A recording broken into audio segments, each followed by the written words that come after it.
بسم اللہ الرحمن الرحیم۔ السلام علیکم ورحمۃ اللہ وبرکاتہ۔ الحمدللہ، اللہ تعالیٰ نے آج موقع دیا کہ میں سورۃ الفلق کی تھوڑی سی تفسیر آپ سے شیئر کروں۔ تو پہلے آپ لفظی ترجمہ لکھ لیجئے، پھر اس کے بعد انشاءاللہ تھوڑی سی تفسیر میں آپ سے شیئر کرتی ہوں۔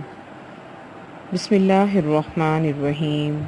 رب اشرح لی صدری ویسر لی امری واحلل عقدۃ من لسانی یفقہوا قولی رب زدنی علما اللہم فقہنا فی الدین اللہم انفعنا بما علمتنا وعلمنا ما ینفعنا وزدنا علما۔ سورۃ الفلق یہ مکی صورت ہے۔ ترجمہ کرتے ہیں۔ قل اعوذ برب الفلق، آپ کہہ دیجئے کہ میں صبح کے رب کی پناہ میں آتی ہوں۔ من شر ما خلق، ہر اس چیز کے شر سے جو اس نے پیدا کی ہے۔ ومن شر غاسق اذا وقب، اور اندھیری رات کی تاریکی کے شر سے جب اس کا اندھیرا پھیل جائے۔ ومن شر النفاثات فی العقد، اور گرہ لگا کر ان میں پھونکنے والیوں کے شر سے بھی۔ ومن شر حاسد اذا حسد، اور حسد کرنے والے کی برائی سے بھی جب وہ حسد کرنے لگے۔ ایک حدیث میں آتا ہے کہ نبی اکرم صلی اللہ علیہ وآلہ وسلم نے فرمایا، آج کی رات مجھ پر کچھ ایسی آیات نازل ہوئی ہیں جن کی مثل میں نے کبھی نہیں دیکھی۔ یہ فرما کر آپ صلی اللہ علیہ وسلم نے یہ دونوں صورتیں پڑھیں، یعنی کہ قل اعوذ برب الفلق اور قل اعوذ برب الناس۔ ان صورتوں کے متعلق حضرت عائشہ رضی اللہ تعالیٰ عنہ فرماتی ہیں، جب آپ صلی اللہ علیہ وسلم کو کوئی تکلیف ہوتی تو معوذتین یعنی کہ سورۃ الفلق اور سورۃ الناس پڑھ کر اپنے جسم پر پھونک لیتے۔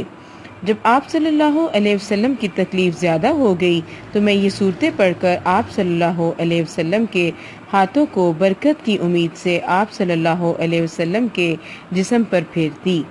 بخاری میں اس کو مینشن کیا گیا اس چیز کو۔ تو کہنے کا مقصد یہ ہے کہ اگر کوئی جادو یا کوئی حسد کرنے لگے تو یہ دونوں صورتیں اگر ہم پڑھ کر اپنے ہاتھوں پر پھونک کر اپنے جسم پر مل لیں تو یہ سنت نبوی بھی ہے، اور ہم جادو جیسی غلیظ چیز سے بھی پناہ میں آ جائیں گے، اس سے ہم پاک صاف ہو جائیں گے انشاءاللہ تعالی۔ قل اعوذ برب الفلق، فلق کا معنی جو ہیں وہ صبح کے ہیں، اور صبح کی تخصیص اس لیے کی گئی کہ جس طرح اللہ تعالیٰ رات کا اندھیرا ختم کر کے دنیا کی روشنی لا سکتا ہے، وہ اللہ اسی طرح خوف اور دہشت کو دور کر کے پناہ مانگنے والے کو امن بھی دے سکتا ہے۔ اور اسی طرح انسان اس بات کا منتظر ہوتا ہے کہ صبح روشنی ہو جائے گی، اسی طرح خوف زدہ آدمی پناہ کے ذریعے سے صبح کامیابی کے طلوع کا امیدوار بھی ہوتا ہے۔ رات کے اندھیرے کے شر سے، رات کی تاریکی کے شر سے یہاں پر اس لیے بیان کیا گیا کہ رات کے اندھیرے میں ہی خطرناک درندے اپنی کچھاروں سے اور موذی جانور اپنے بلوں سے، اور اسی طرح جرائم پیشہ افراد اپنے مذموم ارادوں کو عملی جامہ پہنانے کے لیے نکلتے ہیں۔ ان الفاظ کے ذریعے ان تمام سے پناہ طلب کی گئی ہے۔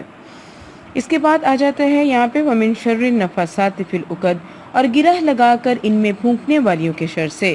اب آپ نے یہ دیکھا ہوگا اس سے مراد جادو کا کالا عمل کرنے والے مرد اور عورت دونوں ہیں۔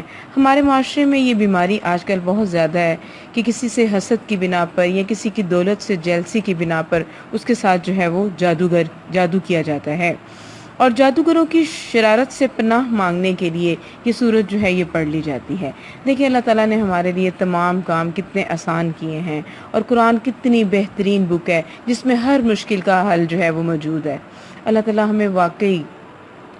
ہمیں واقعی قرآن کے ساتھ صحیح معنوں میں جوڑے اور قرآن پر عمل پیرا ہونے والا بنائے۔ آمین ثم آمین۔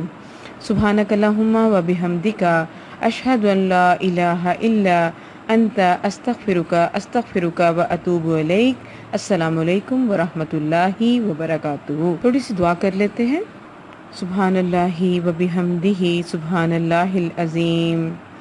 اللہم انی اسألک بأن لک الحمد لا الہ الا انت المنان بدیع السماوات والارض یا ذا الجلال والاکرام یا حی یا قیوم۔ اللہم صلی علی محمد وعلی آل محمد كما صليت على إبراهيم وعلى آل إبراهيم إنك حميد مجيد اللهم بارك على محمد وعلى آل محمد كما باركت على إبراهيم وعلى آل إبراهيم إنك حميد مجيد رب ارحمهما كما ربياني صغيرا رب إني لما أنزلت إلي من خير فقير رب لا تذرني فردا وأنت خير الوارثين رب أدخلني مدخل صدق وأخرجني مخرج صدق واجعل لي من لدنك سلطانا نصيرا رب إني أعوذ بك أن أسألك ما ليس لي به علم وإلا تغفر لي وترحمني أكن من الخاسرين رب أعوذ بك من همزات الشياطين وأعوذ بك ربي أن يحضرون اللہ تعالیٰ ہم سب کو شیطان کے غلبے سے پاک رکھے، آمین ثم آمین۔ اللہ تعالیٰ ہم سب کو نیک بنا، اللہ تعالیٰ ہم سب کے کبیرہ اور صغیرہ گناہوں کو معاف فرما دے، اللہ تعالیٰ ہم سب کے والدین کو جنت الفردوس میں جگہ عطا فرمانا۔ اللہ جن کے والدین حیات ہے اللہ تعالیٰ ان کو صحت و تندرستی والی زندگی عطا فرما، اور اللہ جن کے والدین تیرے پاس آ چکے اللہ ان کی مغفرت فرمانا، آمین ثم آمین۔ السلام علیکم ورحمۃ اللہ وبرکاتہ۔